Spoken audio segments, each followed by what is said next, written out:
यस्यास्ते हृदये संवित्तं सिंहमहं भजे। विश्वसर्गविसर्गादीनवलक्षणलक्षितं श्रीकृष्णाख्यं परं धाम जगद्धाम नमामि तत्।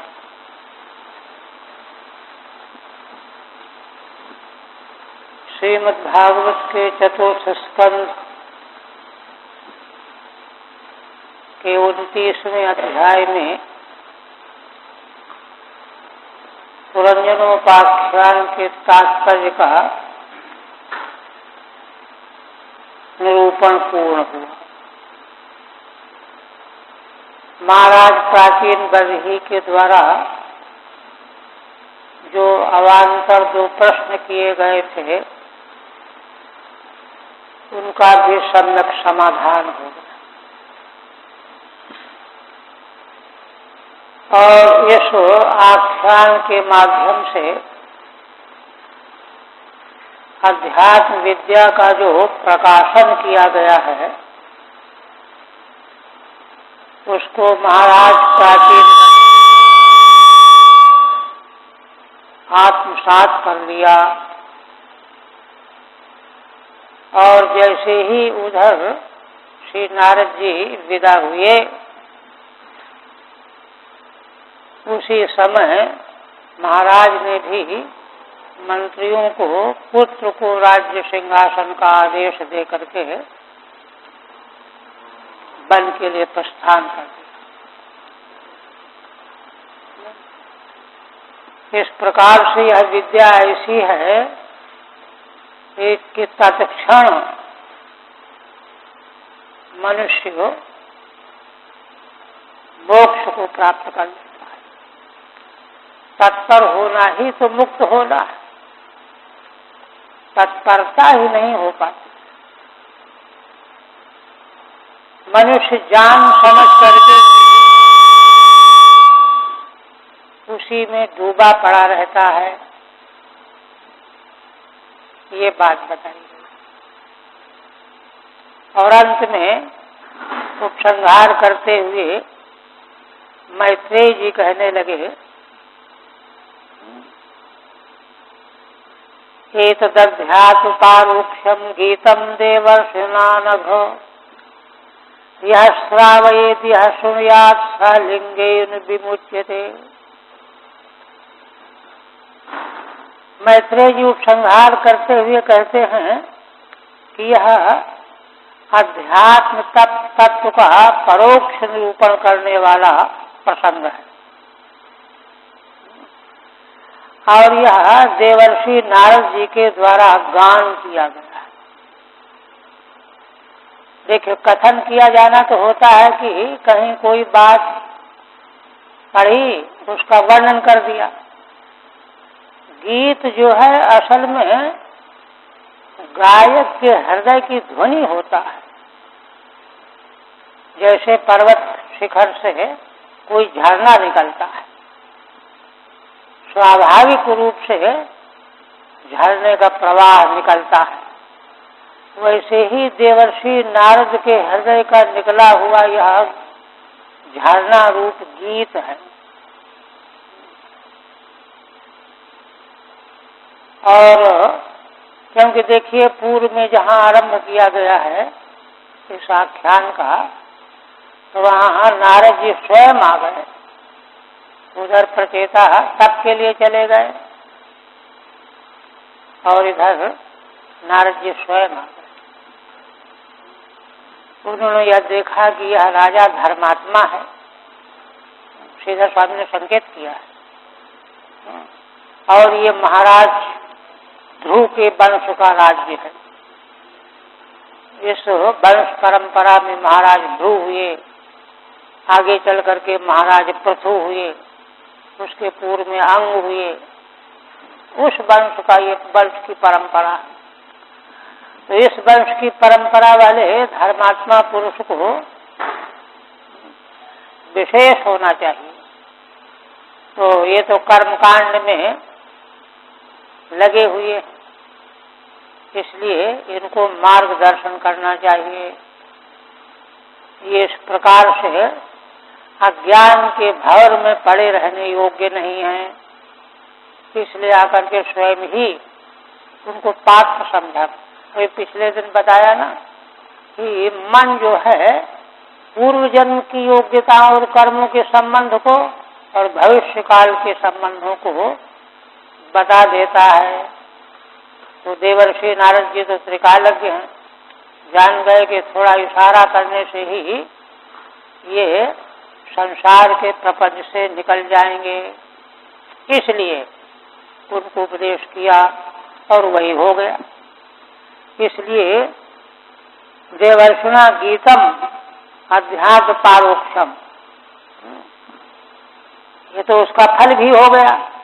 अब इस आख्यान का जो वर्णन करेगा, कथन करेगा, श्रवण करेगा, या श्रावयेद या सुनुयात सा लिंगेन विमुच्यते, जो इस आख्यान को सुनाता है अथवा जो सुनता है वह भी लिंग शरीर से मुक्त हो जाता है।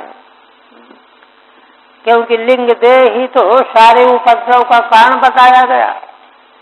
उससे निवृत्ति के बिना स्थूल शरीर के कितने आते जाते रहे, किंतु जीवत तो कभी नष्ट नहीं होता।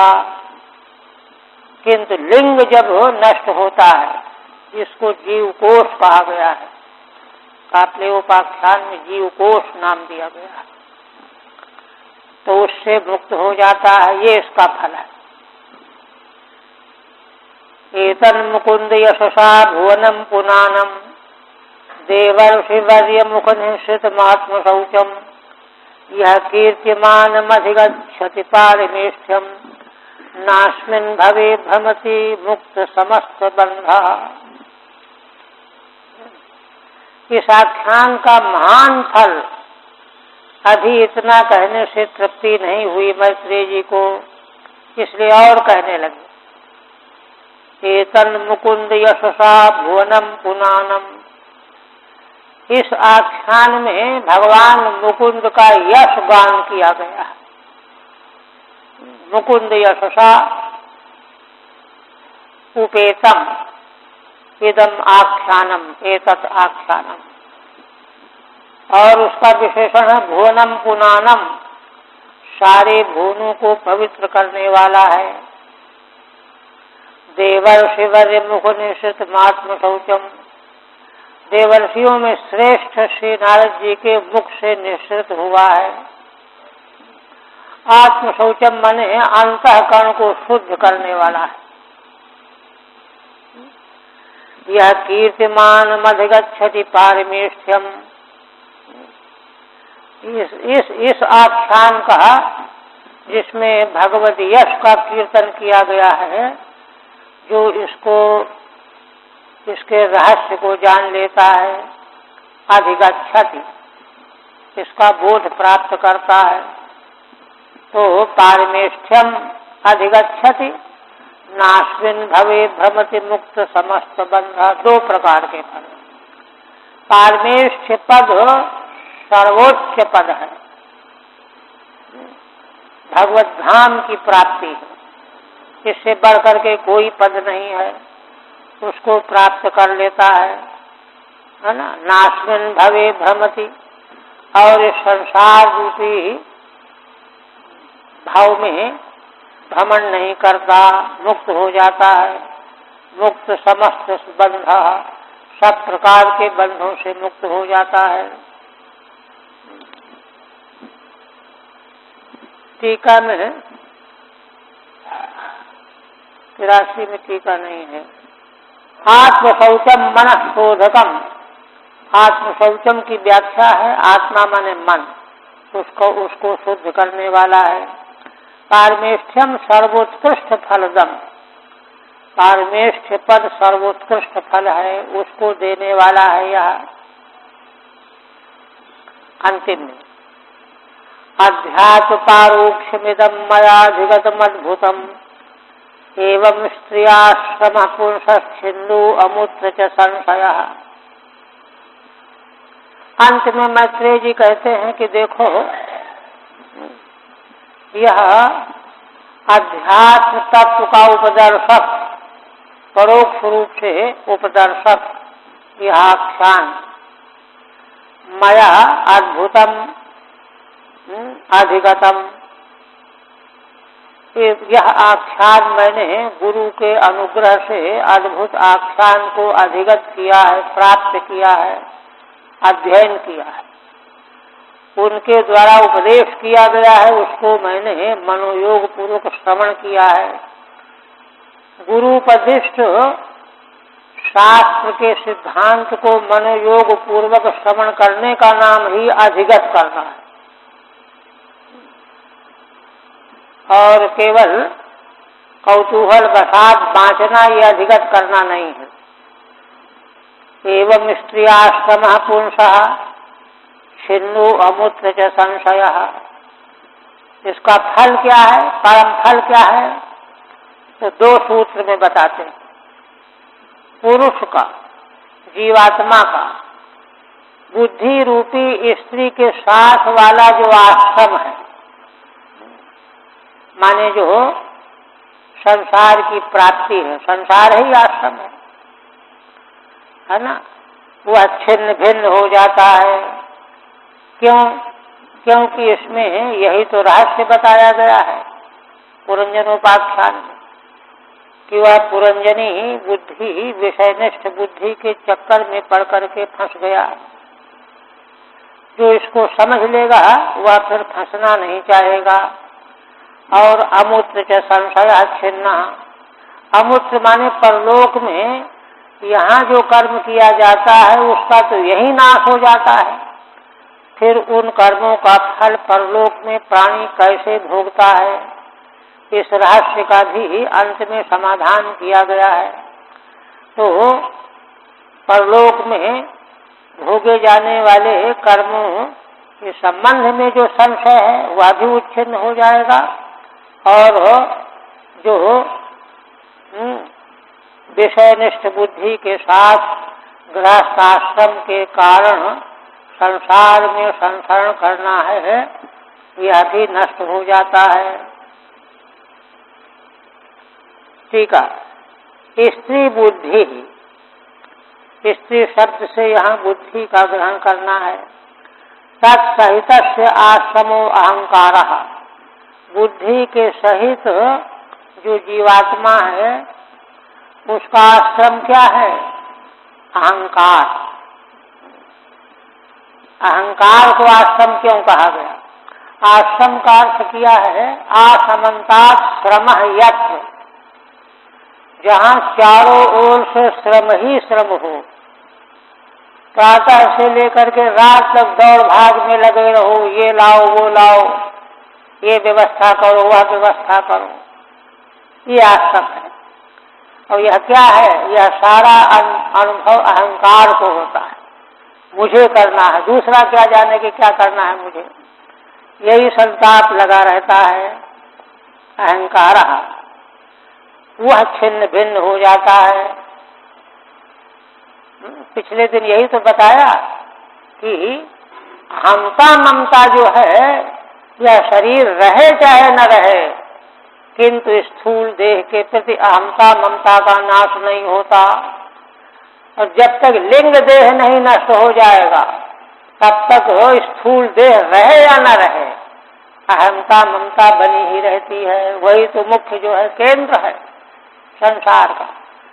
तो वही जो अहंकार रूप आश्रम है वह छिन्न भिन्न हो जाता है। छिन्नो भवति अमूत्र कर्म फल भोगा कथम, और यहाँ किए जाने वाले कर्मों का परलोक में फल भोग कैसे होता है? कर्म तो यही नष्ट हो जाता है। ये जो संशय किया गया था, कथमिति संशय छिन्ना, यह संशय भी उच्छिन्न हो गया। हरि ओम तत्सत्। श्रीमद्भागवते महापुराण चतुर्थ स्कंधे विदुर मैत्रेय संवादे प्राचीन बर्हिर नाग संवादो नाम एकोनत्रिंशोऽध्याय। ओम भगवदर्पणमस्तु।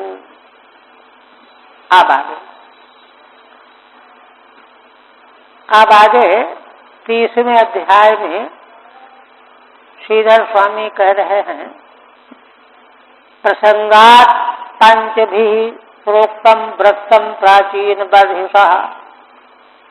असल में पुरंजनोपाख्यान के पूर्व से प्रचेताओं का आख्यान आरंभ किया गया था, महाराज पृथु के चरित्र के बाद से वंश वर्णन करके, जिनके वंश में कैसे कैसे राजा हुए। तो किंतु बीच में प्रचेताओं के पिता प्राचीन बर्ही का आख्यान आ गया 5 अध्याय का, तो प्रचेताओं का आख्यान बीच में रुक गया। और जैसे ही वहां आख्यान पूरा हुआ तो फिर उसी को आगे ले आए। वर्णते च पुनर्द्वाभ्याम, पहले जिसका आरंभ किया जा चुका था, बीच में 5 अध्याय से प्राचीन बर्ही को नारद जी के द्वारा उपदेश प्रारंभ हो गया। जब वह पूरा हो गया तो फिर उसी पूर्व में छूटे हुए प्रचेताओं के आख्यान का आरंभ करने जा रहे हैं। वर्णते च पुनर्द्वाभ्याम प्रस्तुतम तत्प्रचेतसाम, प्रचेताओं का जो आख्यान पहले से चला आ रहा है, उन्हीं के कथा के मध्य में यह उनके पिता प्राचीन बर्ही का प्रसंग आ गया। उसको पूरा करके पुनः 2 अध्यायों से उसी का वर्णन करने जा रहे हैं। अब उनमें तत्र त्रिंशे तपस्तुष्टाद ईशालब्ध परास्ततः आगत्य द्वारक्षीमुद्वाह्यो राज्यम चक्रुः इतीर्यते। प्रचेताओं के अवशिष्ट 2 अध्याय के आख्यान में पहले तीसवें अध्याय में क्या वर्णन किया जाएगा? 30वें में वर्णन किया जाएगा कि प्रचेता गण जो भगवान रुद्र से योगादेश का उपदेश प्राप्त करके समुद्र के मध्य में खड़े होकर 10,000 वर्ष तक तपस्या करते रहे, उससे भगवान प्रसन्न हो गए। भगवान ने उनको वरदान दिया और वहां से वापस लौट करके आए। आगत्य वार्क्षीमुद्वाह्यो, है ना, वार्क्षी नाम की परमलोचा से उत्पन्न कन्या थी, अप्सरा कन्या थी। उसके साथ में भगवान की आज्ञा से विवाह किया प्रचेताओं ने और आकर के राज्य करने लगे। इतना प्रसंग इस 30वें अध्याय में आ रहा है। आप विदुर जी उसी पूर्व में छूटे हुए विषय के बारे में जिज्ञासा उठा रहे हैं।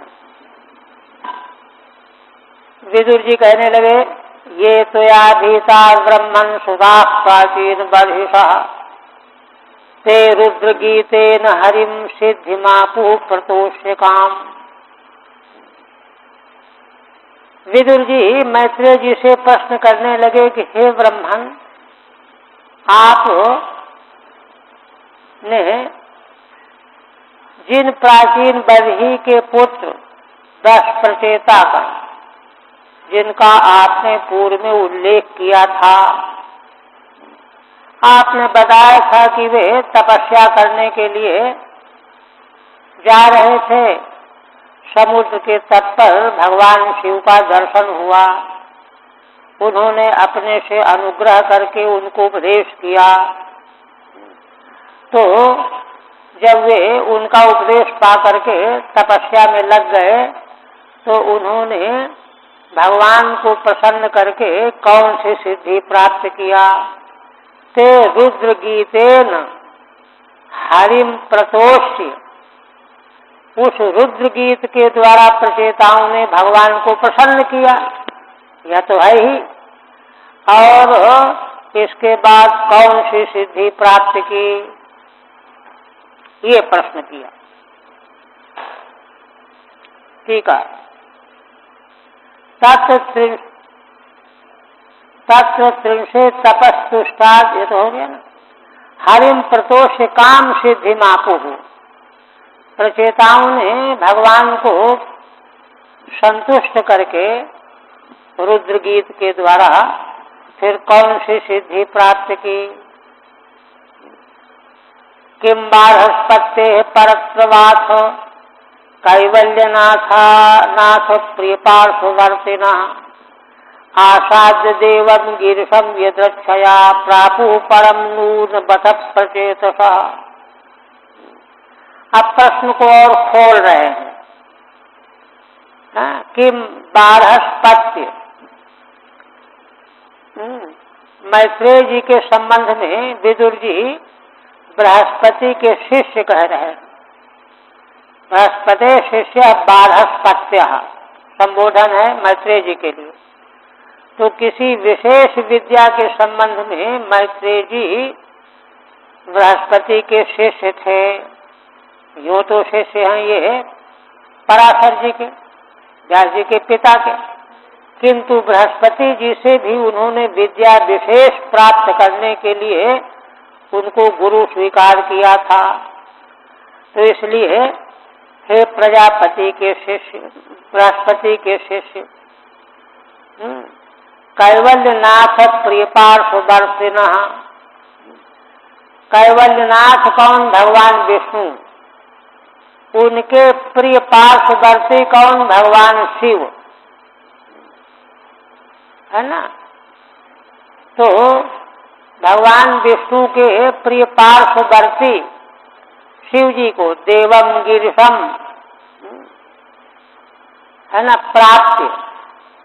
उन्होंने इस लोक में कौन सी सिद्धि प्राप्त की? ई माने इलोके, परत्र माने परलोके वा।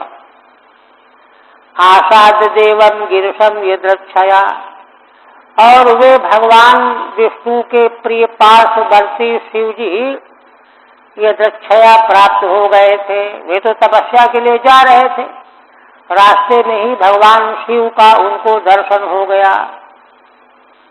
यदृक्षया, उनको प्राप्त करके, ऐसा उच्च कोटि का संग प्राप्त करके उन्होंने प्रापु परम नूड मथ प्रचेतसा, परम ब्रह्म को, परमेश्वर को, परमात्मा को तो उन्होंने प्राप्त कर ही लिया होगा। नूनम माने एतत् निश्चितम,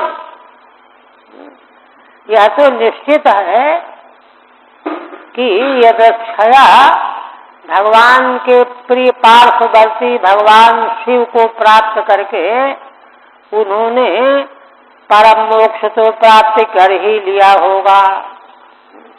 किंतु इसके अतिरिक्त उनको और सिद्धि यहाँ और परलोक में क्या मिली? प्रश्न ये है। ठीक है।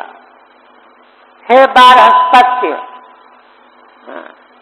बृहस्पति के शिष्य, तो कहते हैं बृहस्पति के शिष्य मैत्रेय जी तो पराशर जी के शिष्य हैं। तो श्रीधर स्वामी कहते हैं कस्यांचित विद्यायाम बृहस्पति मैत्रेय शिष्य ज्ञातव्यम। किसी विद्या विशेष के संबंध में बृहस्पति जी के शिष्य थे मैत्रेय जी, इसलिए उनको बारहस्पत्य कहा गया। ते यदक्षया गिरसम प्राप्त, उन महान भाग्यशाली प्रचेताओं ने यदक्षया भगवान शिव को प्राप्त कर लिया। और तैव कैवल्यनाथ प्रियस्य गिरिशस्य, और वे भगवान शिव कौन हैं? कैवल्यनाथ भगवान के प्रिय हैं। गिरिशस्य पार्श्ववर्तिनः तदनुग्रहीता, उनके पास बैठे माने उनके अनुग्रह पात्र हो गए। भगवान कैवल्यनाथ भगवान के प्रिय तो हैं शिव जी, उनके पास बैठने को इनको अवसर मिला। उन्होंने अनुग्रह पूर्वक अपने पास बैठाला और इनको योगादेश का उपदेश किया, तो पार्श्ववर्ती हो गए।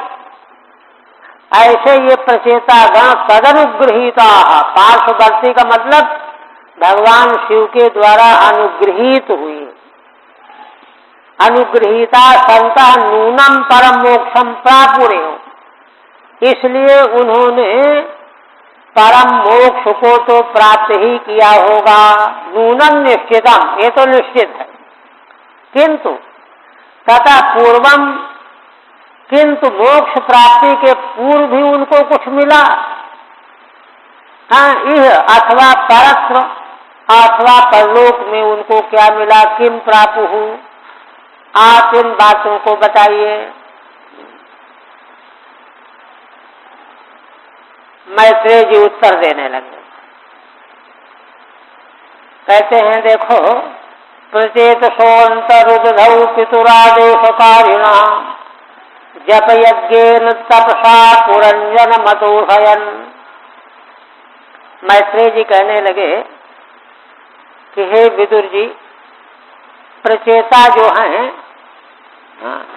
पितु आदेशकारिणा, पिता के आदेश का पालन करने वाले थे, पितृभक्त थे।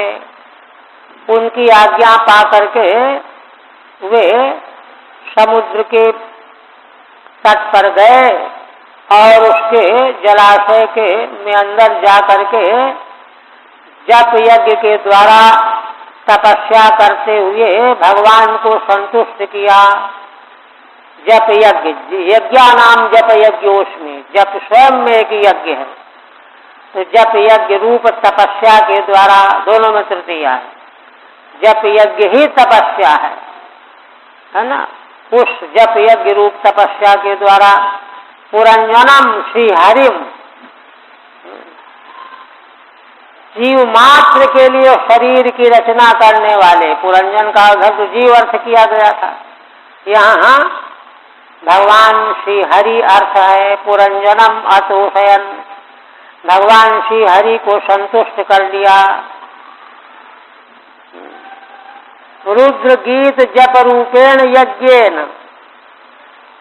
रुद्र भगवान के द्वारा जो स्तोत्र उनको उपदेश किया गया था, उसका जप ही यज्ञ है। तेन जप रूप यज्ञ के द्वारा तपसाच, और तप के द्वारा पुरंजनम हरिम, पुरंजन भगवान हरि को संतुष्ट कर लिया। और 10 वर्ष शास्त्रांते पुरुषस्तु सनातनः तेषामाविर्भूत कृच्छ्रम शांतेन समयन रुचा। कहते हैं वे प्रचेता गण 10,000 वर्षों तक समुद्र में रह करके जप तप करते रहे।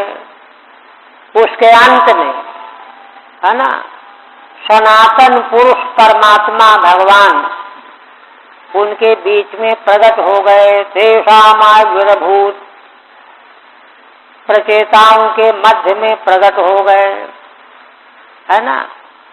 कृच्छ्रम शांतेन समयन रुचा, है ना, शांतेन रुचा तेषाम कृच्छ्रम समयन।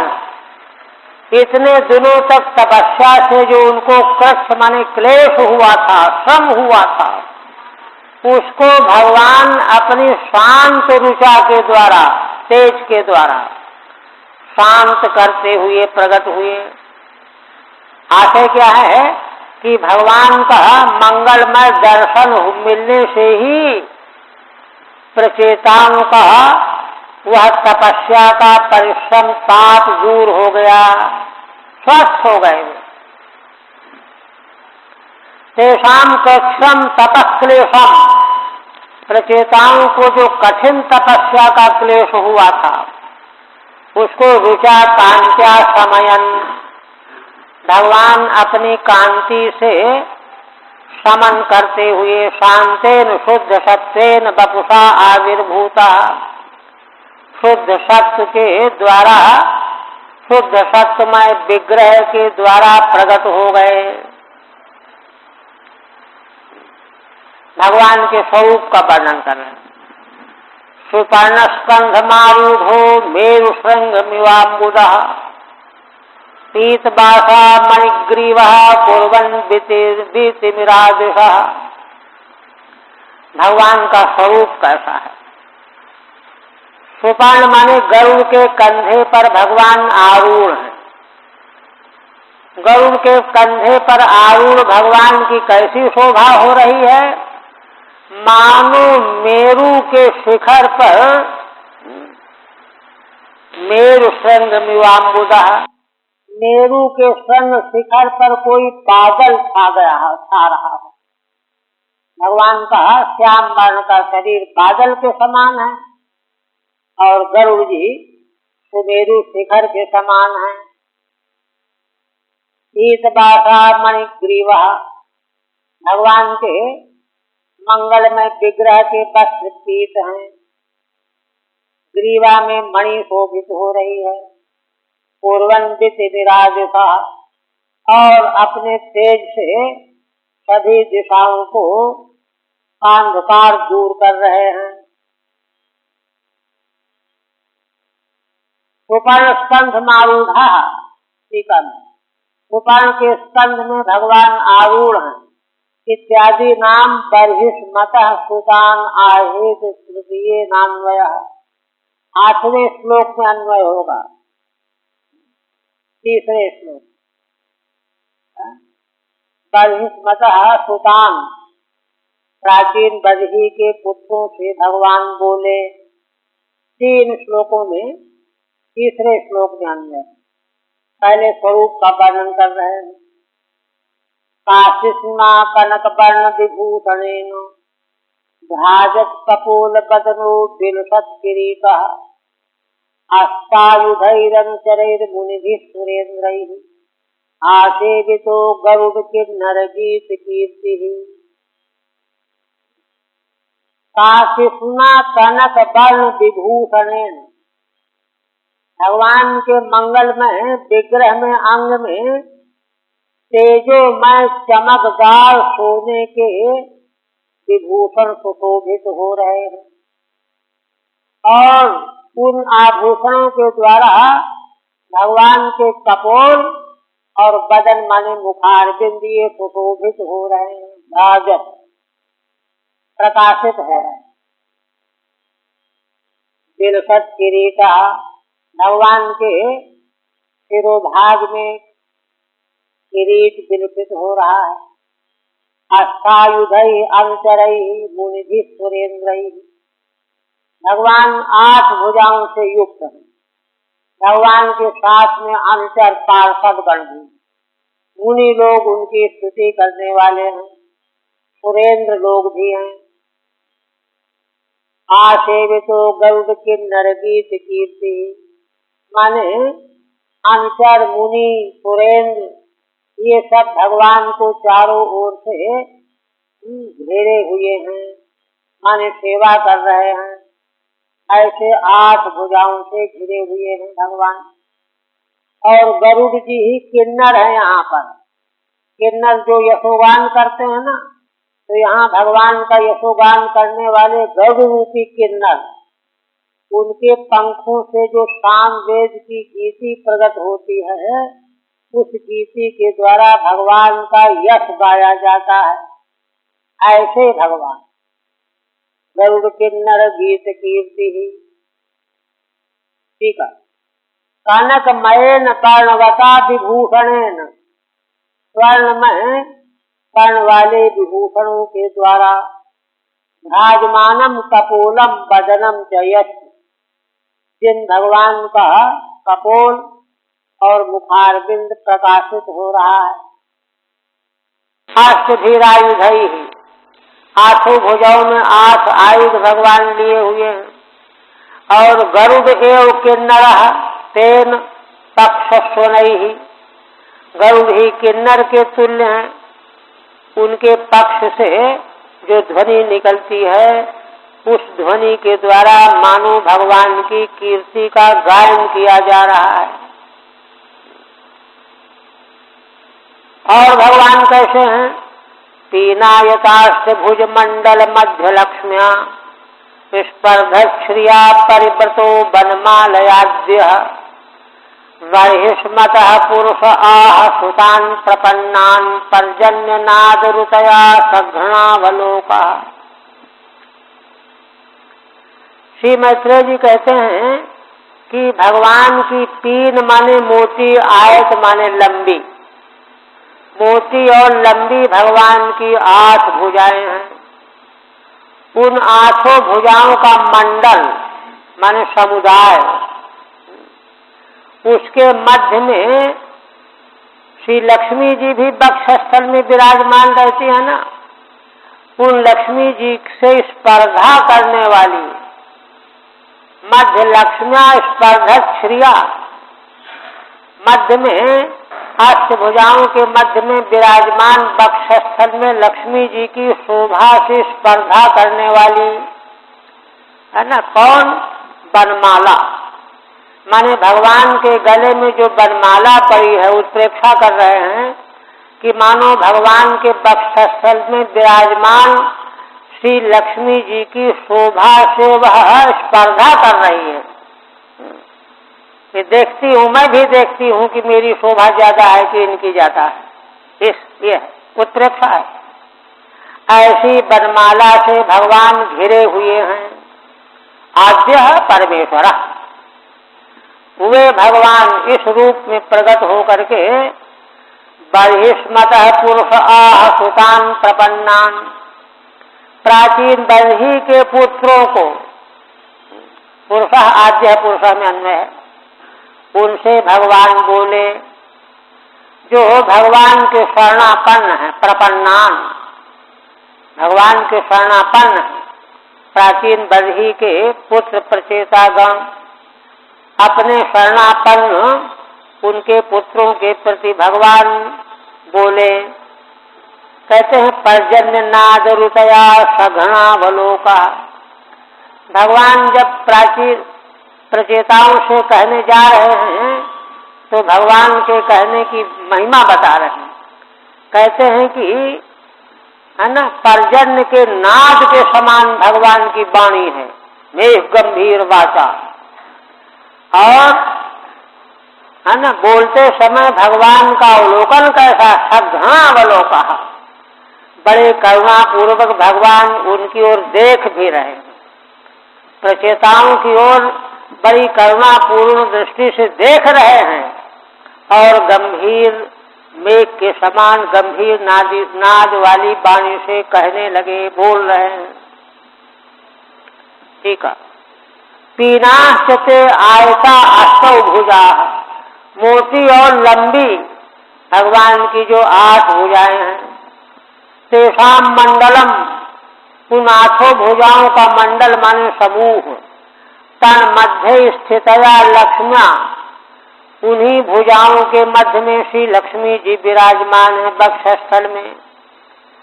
उन्हीं लक्ष्मी जी से स्पर्धा करने वाली स्पर्धमाना श्री शोभा यस्या, ऐसी शोभा है जिस वनमाला की। तया वनमालया परिव्रता, उस वनमाला से भगवान घिरे हुए हैं। आद्य पुरुष, ऐसे आदि पुरुष परमेश्वर भगवान प्रचेताओं से बोले। पर्जन्य से नादि उरुतम नादो यस्य, यस्याह, है ना, बादल के नाद के समान नाद है जिस वाणी का ध्वनि है। तया बाचा, और दूसरी बात सघनो अवलोको यस्यो, बड़ी करुणापूर्ण दृष्टि से भगवान प्रचेताओं की ओर देखते जा रहे हैं।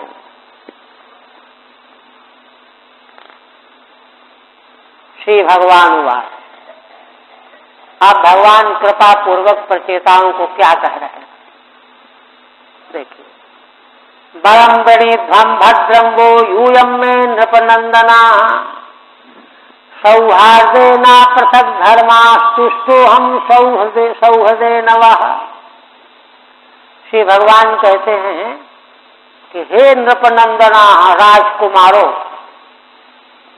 महाराज के पुत्र हैं राजकुमार, बहुवचन है। यूयम में बरम वणिध्वम भद्रम वह, तुम्हारा कल्याण हो, तुम लोग हमसे वरदान मांग लो। मैं भरम वणिध्वम, मुझसे वरदान मांग लो। देखिए, सीधे पहले वरदान मांगने की बात भगवान कह रहे हैं, है ना। तो कहीं ये ना सोचने लगे कि जो है तपस्या जो है हमने वरदाने मांगने के लिए किया है क्या। तो कहते हैं कि नहीं, सौहार्देना पृथक धर्मा। क्यों भगवान वरदान दे रहे हैं, स्वयं बता रहे हैं कि भाई सौहार्देना पृथक धर्मा, तुम लोगों की महिमा विलक्षण है क्या। सौहार्द के कारण तुम 10 भाई एक धर्म वाले हो। देखिए 10 के 10 एक साथ चल पड़े तपस्या करने के लिए, नहीं कोई एक आध मना कर देता जाओ नहीं जाएंगे, ऐसा नहीं हुआ। ये महिमा देखिए, सौहार्देना पृथक धर्मा। ये वस्तु जो है कितनी मूल्यवान है, ये देखने की है। तभी ठीक ठीक धर्म को समझने वाला मानने वाला माना जाएगा, जब उनमें ऐक्य हो। ऐक्य ही नहीं है और सब अलग अलग धर्मात्मा अपने को समझे बैठे हैं। हम धर्म को जानते हैं, धर्मात्मा है, लेकिन ऐक्य नहीं है। कितना दुखद है।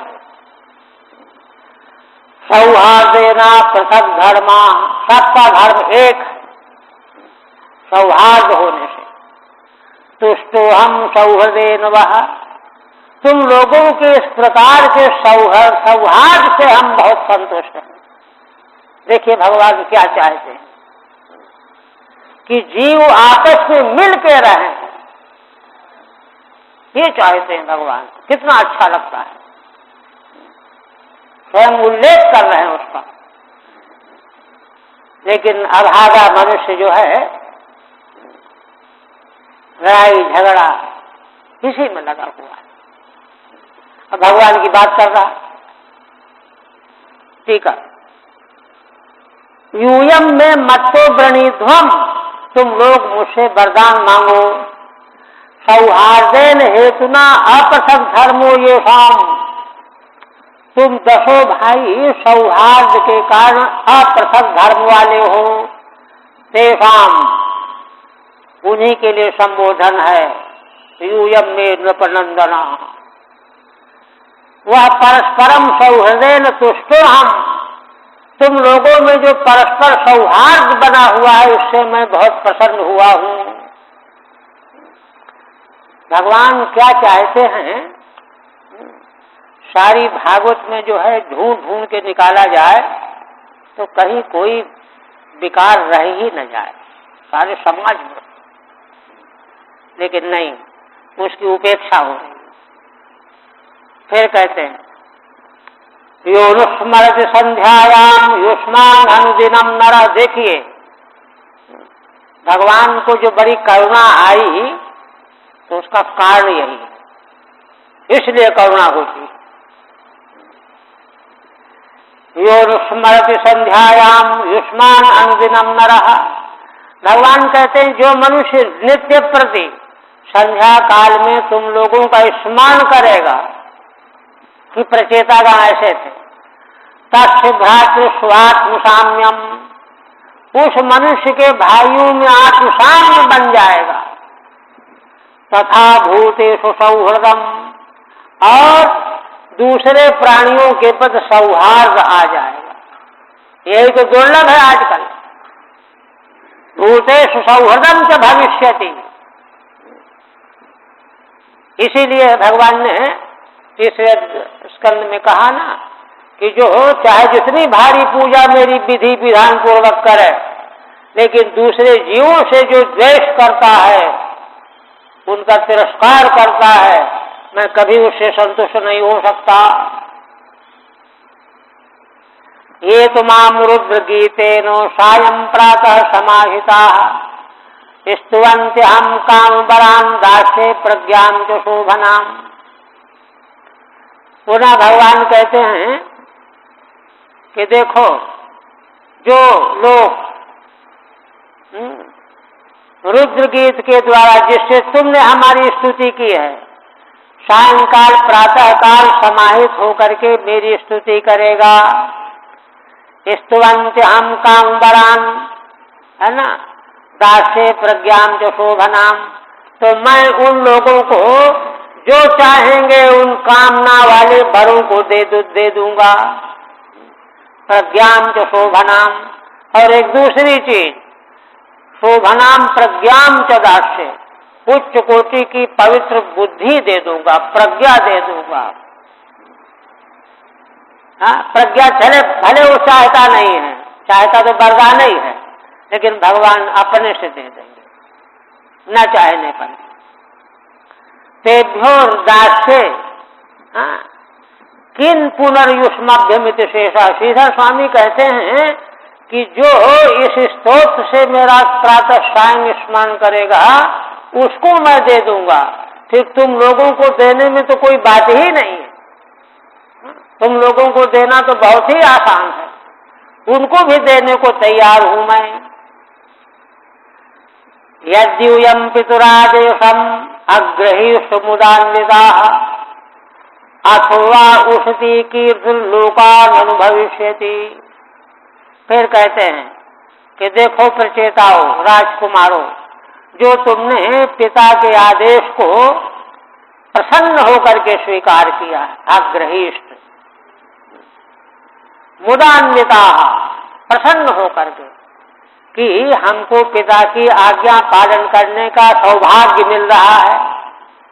कोई व्यक्ति पालन करे लेकिन अनखनाए मन से करे, अरे चलो अब तो ये करना ही पड़ेगा, वो अलग बात है। किंतु प्रसन्न होकर के पिता की आज्ञा का तुम लोगों ने, है ना, पालन किया है, ग्रहण किया है। अथवा उषति कीर्ति लोकान अनुभविष्यति, इसलिए तुम लोगों की कीर्ति कमनीय की, उषति माने कमनीया कीर्ति, लोकान अनुभविष्यति, है ना, लोकों में व्याप्त हो जाएगी। माने वह कीर्ति सारे संसार में, लोक लोकांतर में फैल जाएगी। ठीक है। अग्रहीष्ट गृहीतवन्तः, आप लोगों ने पिता के आदेश का ग्रहण किया है। अथो इत हेतु, इस सदाचार के प्रभाव से लोकान अनुलोकेषु भविष्यति, लोकान अनुमाने लोक लोकांतरों में, इस लोक में, उस लोक में, बाद वाले लोक में कीर्ति आगे तक चली जाएगी, फैलती चली जाएगी। लोग चर्चा करेंगे तो लोग जान जाएंगे। अथवा दूसरी व्याख्या, यद्वा लोकान अनुभविष्यति द्रक्ष्यति व्याप्स्यति इत्यर्थः, अथवा आप लोगों की कीर्ति ही लोकों में व्याप्त हो जाएगी, सारे लोकों में फैल जाएगी, स्वयं कीर्ति फैल जाएगी। फिर कहते हैं भविता विश्वतः पुत्रो अनौतो ब्रह्मणो गुणैः यैतामात्मवीर्येण त्रिलोकीं पूरयिष्यति।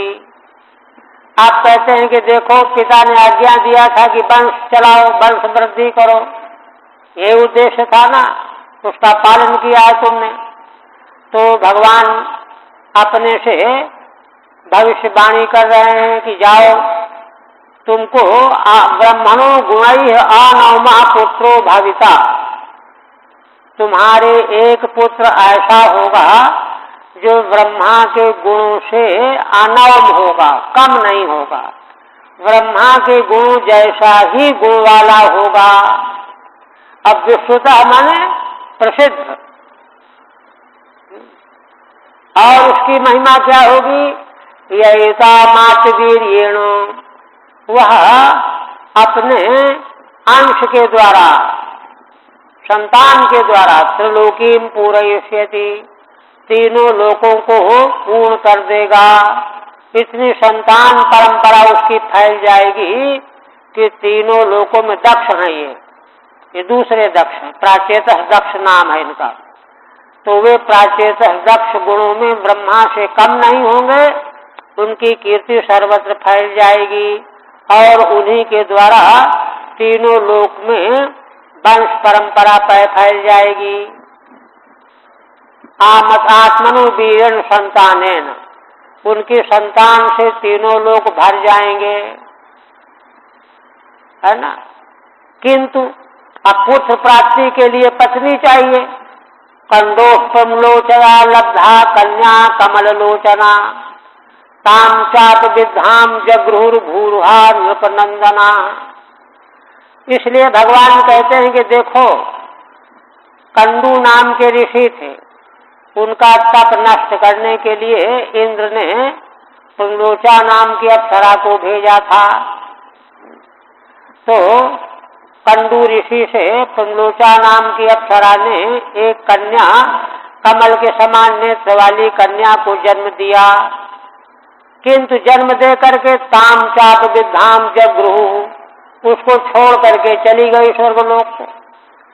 उसको त्यागी हुई कन्या को भूरुहा जगृहु, वृक्षों ने पाला पोसा ग्रहण किया। नपनंदना, हे राजकुमारों संबोधन। ठीक है। पुत्रार्थ माधव भार्याम संपादयति, पुत्र का तो वरदान भगवान दे ही रहे हैं, किंतु उसके पहले भार्या पत्नी का संपादन कर रहे हैं। कंडूरित त्रिभी 3 श्लोकों से। तपो नाशाथ निंद्र प्रेषितया परमलोचया, तप का नाश करने के लिए इंद्र ने भेजा था परमलोचा नाम की अप्सरा को। कंडूर नाम ऋषि बहुकालम रे में, उसके साथ कंडू नाम के ऋषि रमण करने लगे। साच ततः स्वर्गम गच्छन्ति, फिर वहां से अपना काम मनोरथ पूरा कर लिया। स्वर्ग जाते समय उसने कंडू के द्वारा उत्पन्न गर्भ को, कन्या को वृक्षेषु त्यक्त्वा जगाम, वृक्षों में त्याग करके और चली गई। तदेतदुक्तम, यही बात यहाँ संकेत रूप में कही गई है। अप विद्धाम मन त्यक्ताम। 13 के बाद क्षुत क्षामाया मुखे राजा सोमा पीयूष वर्षिणी। देखिए, प्रचेताओं के लिए जिस कन्या को पत्नी रूप में भगवान बता रहे हैं, उसकी उत्पत्ति कितनी उत्कृष्ट है। महान तपस्वी ऋषि कन्या है, और दूसरी माँ अप्सरा देवांगना, ये माता पिता का सौष्ठव है। और फिर देखिए उसका पालन पोषण कैसे हुआ। सुत क्षामाया मुखे राजा सोमा पीयूष वर्षिणी, भूख के मारे वह कमजोर हो गई, रोने लगी। तब देशनी रोदमानाया निर्देशा दयान्विता, वह कन्या जब रोने लगी तब राजा सोम चंद्रदेव ने, सारी औषधियों के राजा हैं चंद्र देवता, उन्होंने अपनी तर्जनी उंगली जो अमृत की वर्षा करने वाली थी वह उसके मुख में डाल दिया।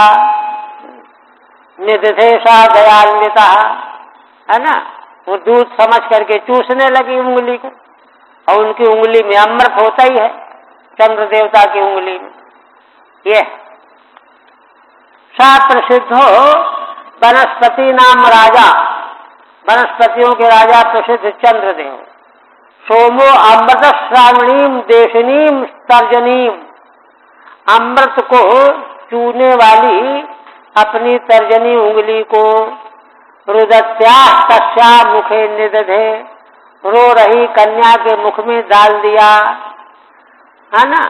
इस कथन से क्या कहा गया, अनेन अप्सरो गर्भ संभवे, अप्सरा के गर्भ से उत्पत्ति उस कन्या की, और अमृता हारेणु च तस्या लावण्यम, अमृत का हाथ दूध पीने को मिला, इसलिए उसका लावण्य सौंदर्य, क्लम स्वेद दौर्गंध्यादिराहित्यम, पसीना क्लम थकावट दौर्गंध्य ये सब कुछ नहीं है वहां।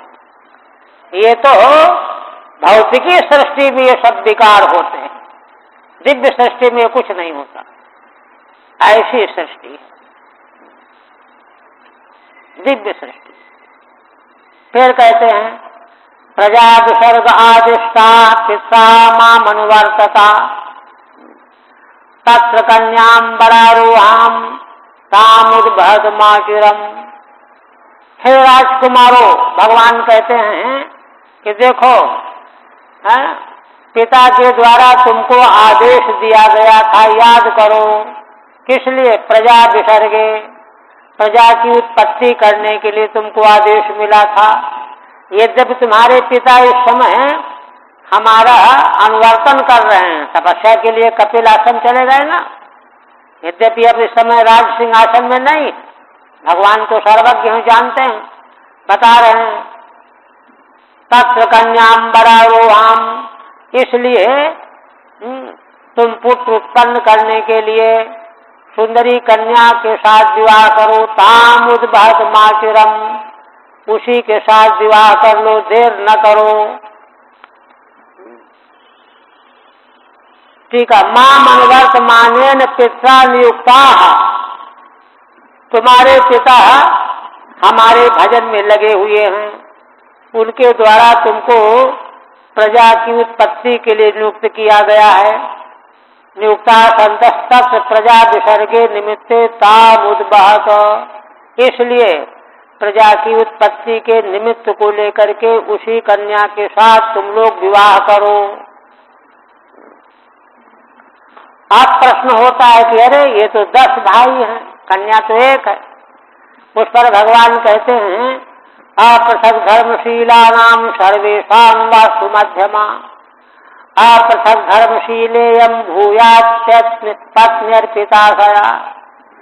देखो तुम लोग राजकुमारों अपृथक धर्मशील वाले हो, तुम लोगों का धर्म एक है, शील माने स्वभाव एक है सभी का, है ना, जरा भी अंतर नहीं है।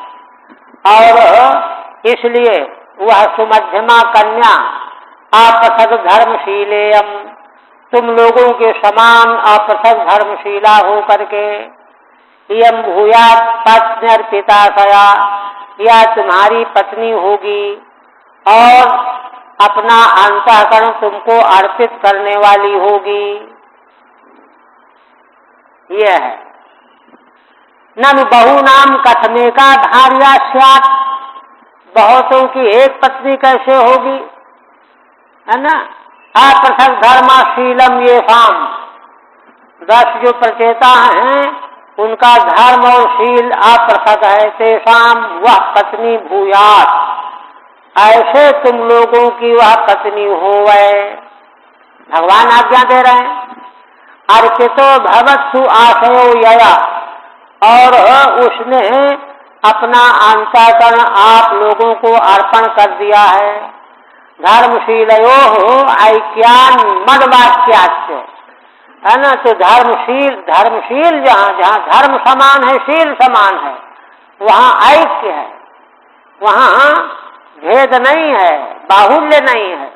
अब मदवाक्याच्च, और साक्षात भगवान आज्ञा दे रहे हैं। ना दृष्टा दृष्ट विरोधेति भावः, दृष्ट विरोध भी नहीं, अदृष्ट विरोध भी नहीं। दृष्ट विरोध इसलिए नहीं कि भले संख्या में 10 प्रचेता हैं, किंतु वास्तव में वे एक ही हैं। इस तरह से दृष्ट विरोध नहीं, अदृष्ट विरोध नहीं, भगवान स्वयं आज्ञा दे रहे हैं। दिव्य वर्षाश्राम सहस्रम आहत उजसः, भौमान भोक्षत भोगान वही दिव्यांशानुग्रहान मम। और भगवान कह रहे हैं कि देखो राजकुमारों, है ना, दिव्य वर्ष सहस्राणाम सहस्रम, है ना, दिव्य 1000 वर्ष का फिर 1000 में गुणा करो, है ना, 10 लाख हो जाएगा। 10 लाख वर्षों तक तुम लोग आहत उजसः, तुम्हारा तेज कभी कम नहीं पड़ेगा। और भौमान भोक्षत भोगान्वयी, पृथ्वी लोक के भूमि के सभी भोगों का तुम भोग भोगोगे। दिव्यांशानुग्रहान मम, और दिव्य भोगों का भी अनुभव प्राप्त करोगे मेरे अनुग्रह से। ये भगवान ने आहत उजसा माने अप्रथित सब बलाह, तुम्हारा बल क्षीण नहीं होगा।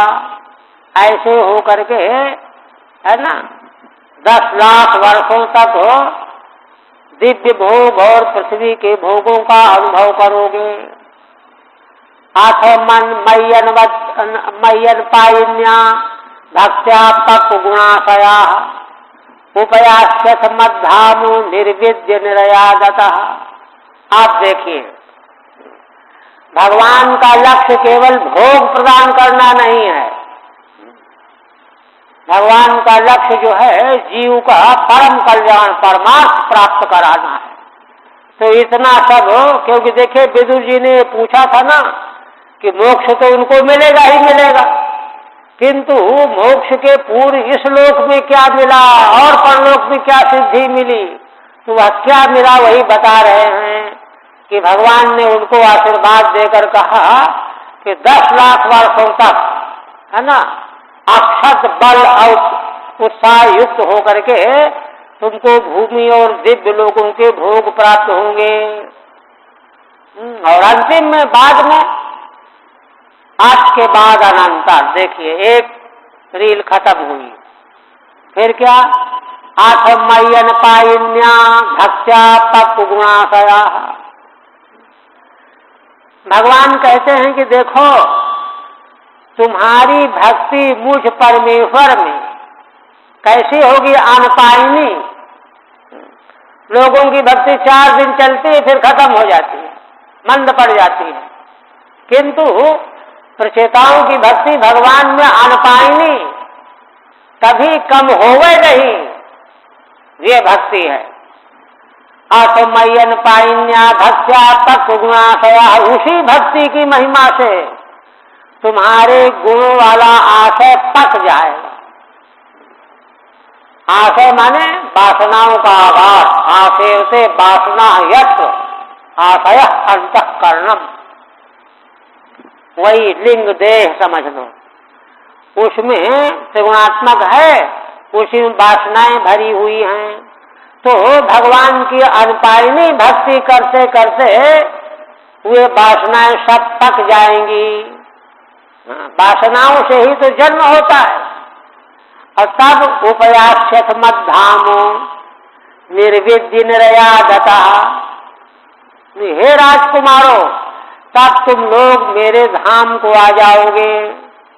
मद्धाम उपयास्यथ, है ना, कहते हैं कि भगवान के धाम में जाने के पहले संसार से वैराग्य हो, कहते वो तो हो ही जाएगा।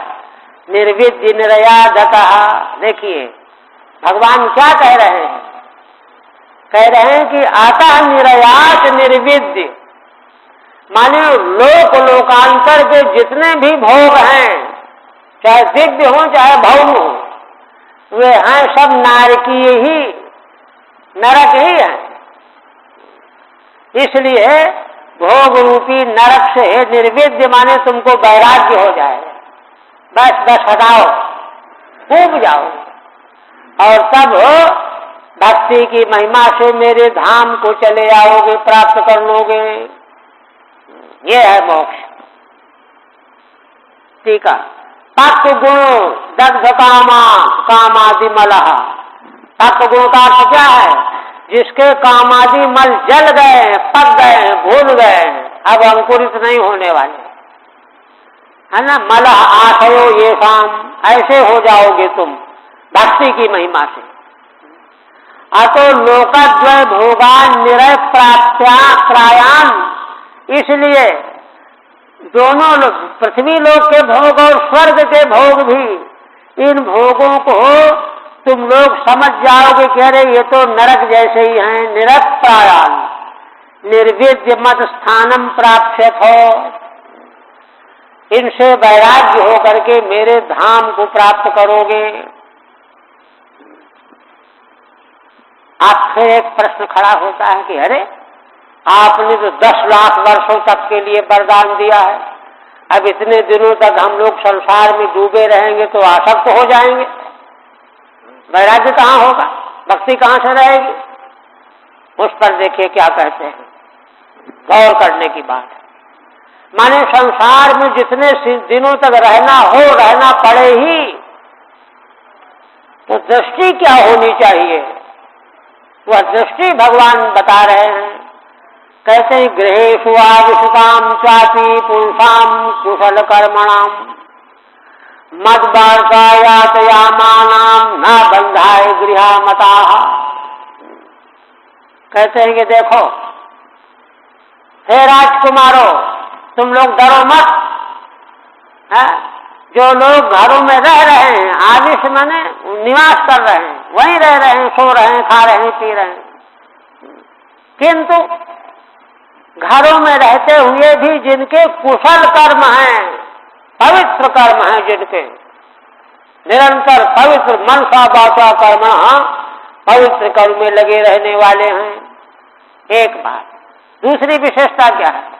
मद वार्तायात यामानाम, जिनका सारे याम पहर प्रातः काल से लेकर के शाम तक, शाम से लेकर के सवेरे तक मेरी भगवान की वार्ता में ही जिनका समय यापन हो रहा होता है, ये महिमा है। ना बंधाए गृहामता, ऐसे गृहस्थियों के लिए घर बंधन का हेतु नहीं हुआ करते, लेकिन ऐसा बनाना चाहिए। ननु गृहेषु प्रविष्टानाम, ठीक है, अस्माकं तदा सत्या बंधेव। अब प्रचेताओं ने सोचा कि अरे भगवान, आपने तो 10 लाख वर्ष तक जो है कहा भोग भोगने को, तो इस तरह से तो हम घर में प्रविष्ट होकर के आसक्त हो जाएंगे, बंधन मजबूत हो जाएगा। कुतः सद्भक्ति निर्वेदो वा, तो आपकी भक्ति और वैराग्य कहाँ से आएगा? ठीक बात है, प्रश्न तो है ही। तत्रा, उस पर भगवान कहते हैं कि नहीं, घबराओ नहीं, डरो नहीं। गृहेष्वेति कुशलम मयि अर्पितम कर्म ये शाम, कुशल कर्म का लक्षण क्या है? सारे कर्म भगवान को अर्पण करके किए जाए। जो भी कर रहे हो भगवान को अर्पण करना है। महाराज कहा करते थे वाराणसी में कि जब यह नियम बना लोगे तो पाप कर्म अपने आप खत्म हो जाएंगे। क्यों? तुमको दिमाग सोचोगे कि अरे अब हम यह करने जा रहे हैं, भगवान को अर्पण करना है, तो अगड़म बगड़म वस्तु थोड़े भगवान को अर्पण की जाएगी। दिव्य भोजन, दिव्य पदार्थ भगवान को भोग लगाया जाता है ना, ऐसे ही पाप कर्म हो ही नहीं सकता। भगवान को अर्पण करने का जो नियम बना लेता है, उससे अनायास सारे पाप कर्म नष्ट हो जाते हैं, निवृत्त हो जाते हैं। इसलिए यह है कुशल कर्म, है ना। मयि अर्पितम कर्म ये शाम, मद वार्तया या तो यामः कालो ये शाम, और मेरी माने भगवान की लीला कथाओं के माध्यम से जो जो समय का यापन करने वाले हैं, ऐसे। एक बात और कहते हैं, बहुत मूल्यवान बात। क्या कहते हैं? न पिबद हृदय यज्ञो ब्रह्मैतद ब्रह्मवादिभिः, न मुह्यन्ति न शोचन्ति न हृष्यन्ति यतो गताः। श्री भगवान कहते हैं, बहुत मूल्यवान बात है। कहते हैं देखो, असल में भगवान के लीला चरित्रों को सुनने को लोग बहुत छोटी चीज समझते हैं। इसमें एक बात तो जरूर है, ये पहले भी किसी प्रसंग में आ चुका है कि कोई भगवान के लीला चरित्रों का श्रवण जो है भक्तों के मुख से करना चाहिए। माने सुनाने वाले जिनका हृदय भगवान में लगा हुआ हो, उनके मुखार बिंद से सुनना चाहिए, है ना। अपने पढ़ लेने से जो है वह बात नहीं आती। जो फल बताया गया है वह फल, क्यों? अपने पढ़ने से तो प्रमाद आने लगता है बीच बीच में। 10 मिनट पढ़ा, फिर चले गए किसी काम से, फिर आगे पढ़ लेंगे, संतोष कर लेंगे, अरे चलो 2 बजे कर लेंगे, शाम को कर लेंगे। लापरवाही। महान पुरुषों के बीच में ये नहीं होता, इसलिए वह फल भी जो है वहां का निराला होता है। उसी बात को कहते हैं न पिबद हृदय यज्ञ ब्रह्मैतद ब्रह्मवादिभिः। महान पुरुषों के द्वारा जब भगवान की लीला कथाओं का श्रवण करेगा तो कथा में तो बार बार भगवान की चर्चा आती रहती है, तो जितनी बार भगवान की चर्चा तत्वज्ञ पुरुषों के द्वारा वर्णन की जाएगी उतनी बार भगवान हमारे हृदय का स्पर्श करेंगे। और एक कथा के बीच में 50 बार भगवान की चर्चा आएगी ही आएगी, वही तो भगवान की कथा ही है। तो इस प्रकार से धीरे धीरे भगवान हृदय में हमारे विराजमान हो जाएंगे, हृदय में रह जाएंगे। हृदय में रह जाने के बाद अब उस हृदय में किसी प्रकार का पाप, ताप, सुख, दुख, मोह, विपर्य इनके रहने की जगह ही नहीं रहेगी। भक्त जनों के द्वारा, तत्वज्ञ पुरुषों के द्वारा जब बार बार भगवान की कथाओं का हमको श्रवण का अवसर मिलेगा, तो वे कथाएं कान के माध्यम से हृदय में बैठ जाएंगी। कथाओं में मूलभूत भगवान रहते हैं, वे भगवान हृदय में विराजमान हो जाएंगे। तो अब हमारा जो अहंकार और जो ना भोगों की वासनाएं, विकार ये जो भरे थे, उनको रहने की जगह नहीं रह जाएगी। इसलिए गृहस्थ होते हुए भी उनमें किसी प्रकार के पतन की, पाप की और बंधन की कोई संभावना नहीं रहती। नव्यवत हृदय यज्ञ, नव्य की तरह से नए नए भगवान का नए नए रूप में कथा के माध्यम से हमारे हृदय का स्पर्श होने लगेगा। यज्ञ ब्रह्माई तद ब्रह्मवाद भी, तो क्या होगा, ब्रह्मवादियों के द्वारा मालूम पड़ जाएगा कि हमारे हृदय में तो भगवान बैठे हुए, भगवान बैठे हुए है ना। ना मोहयंत न शोचंती न हर्षंती यतो गताः, इसलिए आप उनको अपने जीवन में न तो मोह होगा, न शोक होगा, न हर्ष होगा, है ना, क्योंकि वे तो अपने हृदय में हमेशा यह भान करते रहेंगे भगवान हमारे हृदय में विराजमान हैं। और इस तरह से भगवत कथा निरंतर नियम से सुनते रहने का ये फल मिलेगा। ठीक है। तद वार्ता श्रोतृणाम ग्रह न बंधा। श्रीधर स्वामी कहते हैं कि भगवान ने जो कहा कि मेरी कथाओं को घर गृहस्थी वाला सुनता रहेगा तो बंधन नहीं होगा, है ना। तो कहते हैं कि इति कुतः, ये कैसे, ऐसा कैसे कि बंधन नहीं होगा, आखिर क्या बात है भगवान की लीला कथा सुनने से। उस पर कहते हैं न विवदिति यद्यस्मात् कथा श्रवणात्, कारण असल में यह है कि भगवान की कथाओं को सुनने से ज्ञा सर्वज्ञ ईश्वर, ज्ञा माने ज्ञाता, जानाति इति ज्ञा, सर्वं जानाति सर्वज्ञ ईश्वर।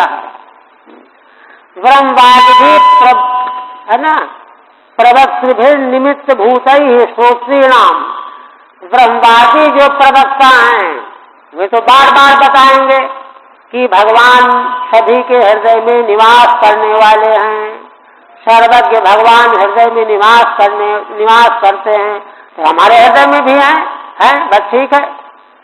पवित्र निमित्त भूत श्रोतॄणाम हरत हृदयम, इसलिए श्रोताओं के द्वारा जब बार बार ब्रह्मदेवताओं के द्वारा यह बात सुनाई जाएगी कथा में, तो वे बार बार अनुभव करेंगे कि अरे हमारे हृदय में तो भगवान है ना। हृदयम न विवत प्रतिपदम नूतनवत, प्रत्येक क्षण में नए की तरह से भगवान विराजमान होंगे। अये प्राप्नोमि, माने उन भगवान का नए नए रूपों में बार बार कथा सुनते सुनते हुए भगवान मेरे हृदय में प्राप्त होते रहेंगे। इस तरह से उन भगवान का वह निरंतर स्मरण ध्यान बनाए रखेगा, उसी में डूब जाएगा। ब्रह्म साक्षात्कारो भवति इत्यर्थः, यही ब्रह्म साक्षात्कार है। ब्रह्म साक्षात्कार कोई और नहीं है। बार बार जब हृदय में भगवान की उपस्थिति वक्ता के द्वारा बताई जाएगी तो उसको ये भास होने लगेगा कि अच्छा हमारे हृदय में भगवान विराजमान हैं। तो उसको अपने हृदय में भगवान का साक्षात्कार हो जाएगा। नन कथा श्रवणे कथम ब्रह्म साक्षात्कार। अगर कोई कहे कि भगवान की कथा सुनने से कैसे साक्षात्कार हो जाएगा, तत्रा उस पर कहते हैं यो अहम एक देव ब्रह्म हूं। अरे भाई, क्योंकि मैं यही ब्रह्म हूं। तत्र हेतु यतो गता यम माम प्राप्ता। जिस मुझ परमेश्वर को ब्रह्म को प्राप्त करने वाले संत मोह शोक हर्षा न प्राप्नुवन्ति। देखिए, ब्रह्मानुभूति का लक्षण यही है कि अनुभूति प्राप्त करने वाला फिर मोह शोक हर्ष के वशीभूत कभी नहीं होता। यह लक्षण अगर आ जाए तो समझ लो कि ब्रह्म साक्षात्कार हो गया। और यदि ये लक्षण नहीं आया तो साक्षात्कार नहीं हुआ। अतो मत कथा श्रवणेन नद्यवन मम हृदयाविर्भावात्। इसलिए श्रीधर स्वामी भावार्थ स्पष्ट करते हैं कि भगवान की कथा सुनने से मत कथा श्रवणेन नद्यवन मम हृदयाविर्भावात्। नए नए के तरीके से मेरा उस श्रोता के हृदय में आविर्भाव होता रहेगा। आविर्भावात् असैव ब्रह्म साक्षात्कारत्वात्। और यही आविर्भाव ही ब्रह्म साक्षात्कार बन जाएगा, है ना। इसलिए गृहेषु बसतामपि, इसलिए घर में रहने वालों को भी, है ना, बंधा इत्यर्थ, कोई बंध नहीं प्राप्त होगा। ऐसी रहनी सहनी हो।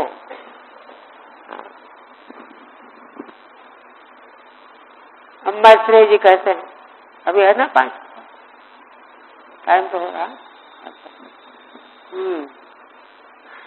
एक श्लोक मैत्रेय जी कहने लगे, माने यहाँ तक देखिए भगवान ने अनुग्रह पूर्वक प्रचेताओं को तृप्त कर दिया।